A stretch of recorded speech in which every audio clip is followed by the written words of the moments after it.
হইলে অনেক সুন্দর জায়গা, অনেক কিছু এমনি দেখা মাছ গাং ডাকানো হয় শহর থেকে নিয়ে, ডাকানিয়া মাছ মারা হয় এখানে হয় খালিকটা।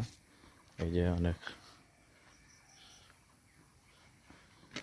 এই লগে সাতু নদী, এই নদীর শহর থেকে লিদানো হয় আনিয়া অনেক কিছু মাছ মারা হয় বছরে, প্রত্যেক বছরে লিদানো হয় শহর থেকে নিয়ে কাটি মারিয়া মিশিয়া মারা হয়। এখানে সব জাত মাছ, কালিরা, গাগট, গোয়াল মাছ, গ্লাস কাপ সবটা পাওয়া যায়, কালিরা পাওয়া যায় বেশি।